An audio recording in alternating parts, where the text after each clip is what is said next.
Friends first అయితే మీరు Instagram reel చూడండి, దీనికి వచ్చిన ఫన్నీ కామెంట్స్ చదువుతాం.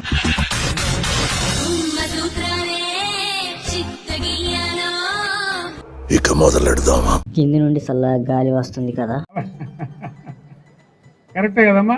అబ్బాయిని నీ గుద్ద వెనకాల ఈగలు తోలమని సందేశం ఇస్తున్నావా? ఈ పనుల్లో కనిపించలేదు. రాత్రి అంతా ఆలోచించిన అది కూడా తీస్తే బాగుండు అని. బాగా ఎక్సైట్మెంట్ ఫీల్ అవుతుంది. చాలాసేపు చూసా మామ కనబడుతుందేమో అని, కానీ కనబడలేదు. నువ్వు చెప్పింది నిజమా?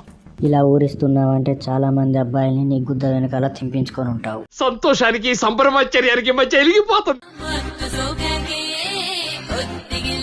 అవి తొడలా లేకపోతే మసాలా వడలా? తొడలే అంతే ఉంటే ఏం మాట్లాడుతున్నావురా? నరాలు కట్ అయిపోయింది. నీ తొడలు చాలా సెక్సీగా ఉన్నాయి. నీ అందాన్ని ఎరగా వేసి ఎంతమంది అబ్బాయిలని గాలం వేశావు. అప్పుడప్పుడు నేను ఎందుకు పుట్టినానా అనిపిస్తుంది సార్. అబ్బాయిలకి గాలం వేయడమే నీ పని. బుద్ధ బాగా బలిసిందా నీకు? అంటే అన్నాడు గాని ఆ ఊహ ఎంత బాగుందో.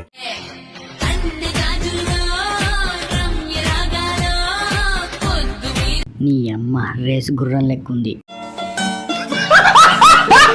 పైకెత్తి చూపెట్టు. వాడే ఉద్దేశంతో అన్నాడు. జాగ్రత్త, వెనకాల ఉన్న ఐరన్ రాడు దిగుద్ది. ఏ పాప దగ్గర లేని ప్రత్యేకత ఈ పాప దగ్గర ఏముంటది? దీని పూకులో అగ్గి నిప్పులు పోయా. కొంచెం అయితే సలాకాలు కుచ్చుతుండే. అంతేగా అంతేగా. నువ్వు చాలా లక్కీ.